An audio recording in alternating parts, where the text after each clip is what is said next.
आप देख रहे हैं भायंदर सत्ता न्यूज। कांग्रेस पार्टी ने महाराष्ट्र प्रदेश कार्याध्यक्ष मुजफ्फर हुसैन की अगुवाई में मीरा रोड के अस्मिता क्लब में आयोजित एक प्रेस कॉन्फ्रेंस के दौरान महायुति सरकार की विफलताओं, भ्रष्टाचार और जन विरोधी निर्णयों पर तीखा प्रहार किया। मुजफ्फर हुसैन ने मीडिया को संबोधित करते हुए कहा कि यह सरकार जनता के हितों को नजरअंदाज कर रही है, जिससे बेरोजगारी और महंगाई बढ़ रही है। आइए जानते उन्होंने क्या कहा।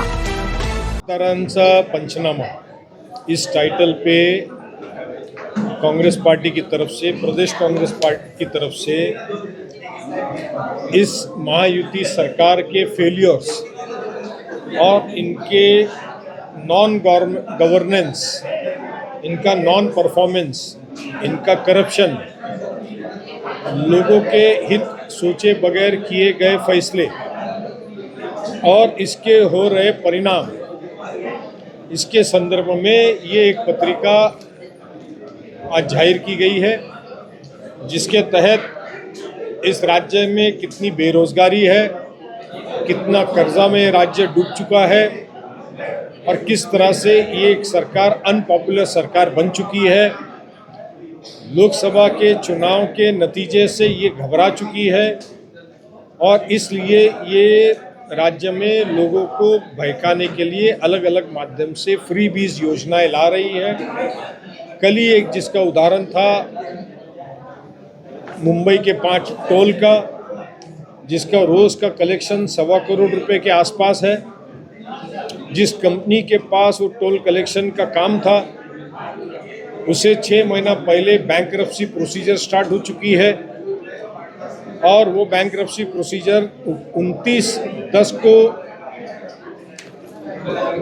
29/9 को ये बैंकरप्सी प्रोसीजर उसका समय था। सरकार ने कल फैसला किया और उस कंपनी को हजारों करोड़ रुपए कल उस कंपनी को सरकार ने दिया, 800 करोड़ रुपए के करीब। तो ये सरकार जनता के हित में काम कर रही है कि किसी कंपनीज के हित में काम कर रही है।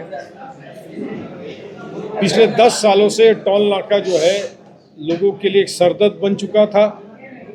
आज भी सरकार ने इसे निकालने के लिए ये जाहिर नहीं किया कि ये परमानेंट निकाला गया है कि खाली इलेक्शन तक के निकाला गया है। इतने सालों में लोगों की जो हेल्थ खराब हुई, वेल्थ खराब हुई, पेट्रोल जला, डीजल जला, जो कार्बन एमिशन हुआ, जो एनवायरनमेंट खराब हुआ, मुख्यमंत्री खुद कहते हैं कि मैंने खुद ने कोर्ट में पिटीशन डाली थी, तो फिर आप मुख्यमंत्री बनने के बाद इसका फैसला तुरंत आपने क्यों नहीं किया। ऐसे बहुत सारे सवाल उठते हैं, मगर इनके इसी नॉन परफॉर्मेंस से ये सवाल उजागर होता है कि ये नॉन सीरियस गवर्नमेंट है। ये पर्सनल हित में काम कर रही है, खुद के हित में काम कर रही है, जनता के हित में काम नहीं कर रही है।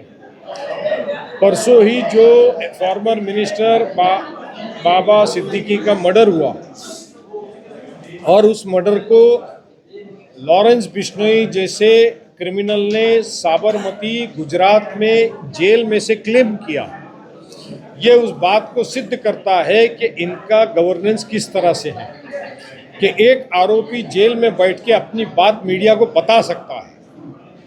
ये बहुत बड़ा सवाल खड़ा करता है कि जिस आरोपी को कल बुनकर आरोपी को जो इंटरोगेशन के लिए पुलिस ने ताबे में लिया, सलमान खान के घर पर जो फायरिंग हुई, उस वक्त उसको बुला करके तफ्तीश करके उसे छोड़ दिया गया और आज बाबा सिद्दीकी के मर्डर में उन्हीं दोनों भाइयों को वापस लाया गया।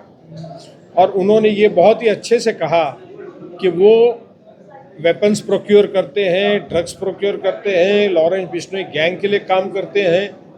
इसका मतलब ये हुआ कि सरकार कमज़ोर है, पुलिस महकमे को कमज़ोर कर दी है और इस तरह का गैंग वॉर, गैंगस्टरिज्म मुंबई और महाराष्ट्र में एक बार फिर से देखने मिल रहा है। माँ, बहन, बेटी, बच्चों की इज्जत सलामत नहीं है। गुंडागर्दी, तलवार, चाकू, मार धाड़ रोज आपको हमको सुनाई देता है। इससे ये बात सिद्ध है कि सरकार सत्ता में रहने के लायक नहीं है। इस सरकार ने तुरंत अपना राजीनामा देने के बाजू होना चाहिए। आज इलेक्शन डिक्लेयर हो चुका है, अगले 1.5 महीने के अंदर ही जनता महीने भर में इस सरकार का फैसला कर देगी।